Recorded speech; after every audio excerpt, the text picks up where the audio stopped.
Today I'm going to show you how to make low-carb chicken tenders.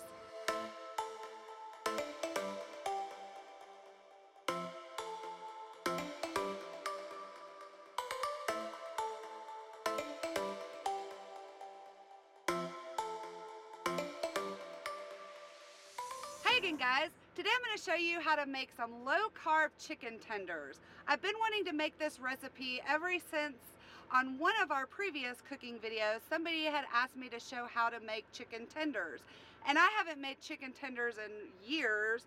I found a recipe that's a low-carb version for these, and not only that, they are kind of like a Chick-Fil-A dupe for their fried chicken tenders. If y'all haven't tried Chick-Fil-A chicken, you don't know what you're missing.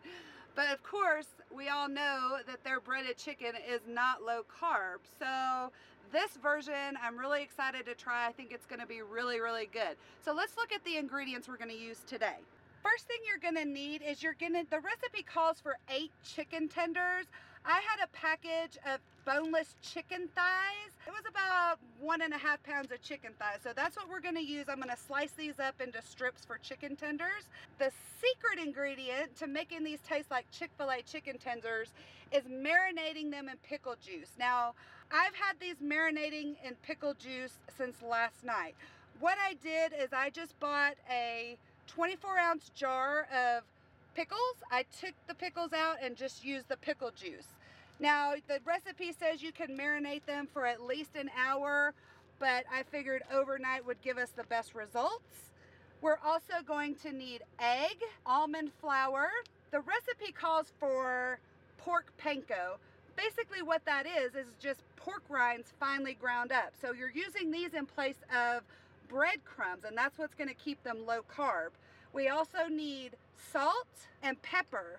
A couple things that I'm adding that the recipe doesn't call for is I'm going to add a little bit of Parmesan cheese and some all-season salt.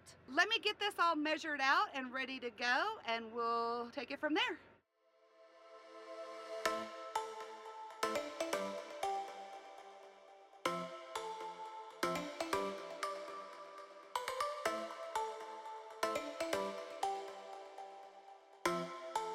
So I've got all of our ingredients measured out, but before we get our breading mixed up and ready to go, I need to go ahead and drain and cut up our chicken to the size pieces we want to use. So I just have this little collapsible strainer, and I did double bag this just so it wouldn't leak in the refrigerator. But again, this has been marinating for maybe about 10 hours. So I'm just going to dump the chicken into my strainer.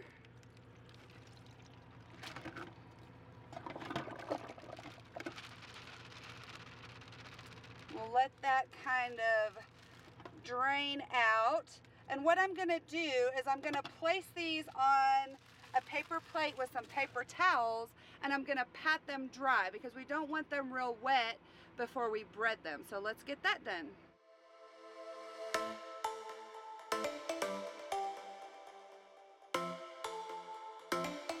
I've got the chicken drained and patted it dry with paper towels like you saw. Now it does have a funky kind of greenish yellow color to it. That's just from the pickle juice being absorbed into it overnight. If you don't like pickles or don't like the taste of pickle juice, you can go ahead and skip that step. I just think the pickle juice is gonna make it really juicy and give it that Chick-fil-A taste. So the next step I'm gonna do is I'm gonna get these cut into strips, and then we'll start with the breading process. One thing I am gonna do is I am gonna trim off any excess fat that may be on the chicken thighs. So we'll trim that and we'll get them cut up.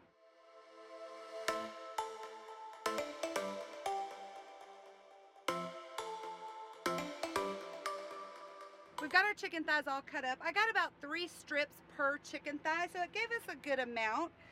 Now what we're gonna do is we're gonna get kind of our assembly line ready to bread the chicken strips. What I've got measured out here is I've got 3/4 cup of almond flour, 1 teaspoon each of salt, all seasoned salt and pepper. We're just gonna pour that in with our almond flour, and we're gonna mix that up. We're gonna blend that together really well, get that nice and mixed in so all of your seasonings is good and mixed throughout your almond flour. Next, we're gonna make our egg mixture. The recipe calls for 2 eggs. I'm gonna use 2 just because I wanna have more than enough.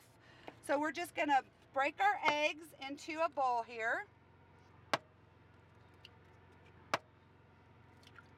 And you're just gonna wanna whisk those together until they're nice and blended. The thing we're going to put in a bowl is our pork rinds or pork panko. And I am gonna add about 1/4 cup of Parmesan cheese with that. So what we did on this, as you've seen, is we put these in a Ziploc bag, the pork rinds in a Ziploc bag, mashed them up as finely as we could, and then what we got from that, we put in our NutriBullet and just gave it a couple good blends, and that got it pretty fine.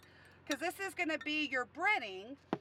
Then I'm gonna add, like I said, 1/4 cup of Parmesan. The recipe doesn't call for that, but I'm improvising and adding that in because I think it's gonna give it a really good flavor.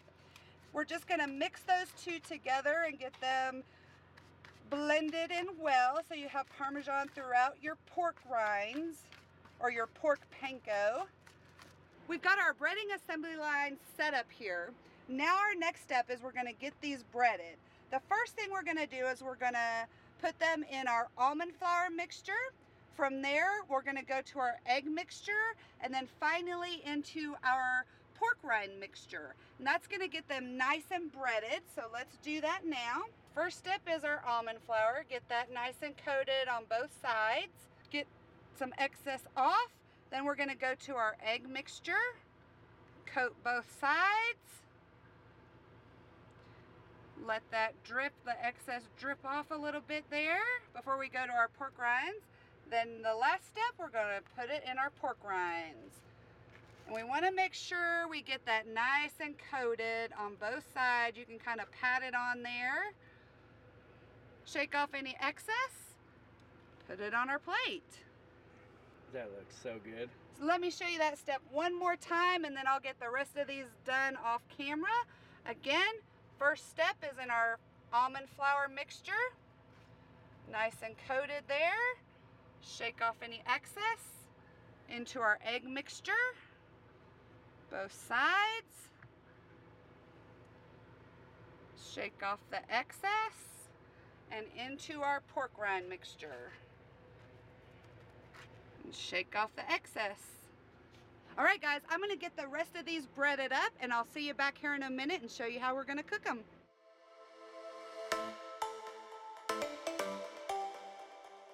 All right, I've got all of our chicken breaded and ready to go. One thing I did do is I ran out of my regular pork rind mixture that I did. So what I did is Jason had some hot and spicy pork rinds that he likes. So I crushed some of those up in the Ninja and did the rest of the chicken I had with those. So we'll have some that are kind of hot and spicy and some that aren't. One thing I'm super excited about is how we're gonna cook these. The recipe calls to cook them in the skillet with coconut oil, but we recently just picked up an air fryer, which I'm super excited about. I've only used it one time to cook bacon and it worked perfectly. So we're gonna cook these in the air fryer and see how they turn out. I just picked it up at Walmart. It's a 3.4 quart air fryer. They do make larger ones, but I wanted to keep it small because of course we have limited space on the truck and it's just the two of us. I will have to cook these in batches because all of these are not gonna fit into this air fryer. Let's get some in the air fryer and I'll show you what we're gonna do.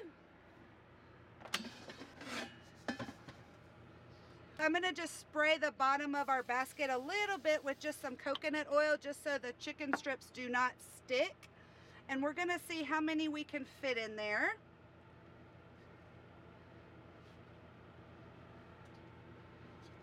I think we'll be able to maybe do this in 3 batches. I did leave a couple little pieces of chicken unbreaded that I'm gonna fry up for the babies so they can have a little bit of a treat too. That's about as much as I can get in there in one layer. So let's put our basket back in. We want these to get nice and crispy. So I'm gonna turn this on. We're gonna start at 360 for 10 minutes. Now, at about the 5-minute mark, I'm gonna open the basket up and check them. I might need to flip them. So let's let these cook for about 5 minutes and see how they're doing. At the 5-minute mark, I checked these. I did not need to flip them, and I did add 2 more minutes. So I cooked these a total of 12 minutes. So let's look and see how they look. Wow. Look at that. Oh my gosh, those look delicious and they smell delicious. So let's pull them out. Oh my gosh. Look at that, guys. Wow. I think these are gonna be a winner. So let me go ahead and get these out. I've got about 2 more batches that I need to cook, and then we will taste them and check back in and tell you what we think. Hey guys, we got our chicken all fried up. It took about 3 batches, but look at how good that looks. So these are the ones that we did with the spicy pork rinds, and then these are the regular pork rinds.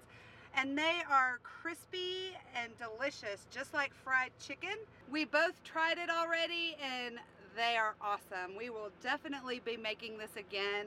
I hope you all like the video, and I hope you all try this for yourself, because I think you're gonna love them. And being low carb, that's just an added plus. I will leave the recipe linked down below like always that I used. Keep in mind, I did add parmesan and seasoning salt, and I cooked them in an air fryer.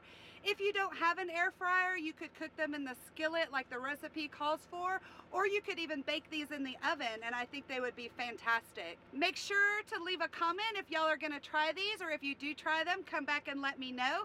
Thank you as always for watching and subscribing. Until our next video. Peace, love, and expediting. Eat more chicken.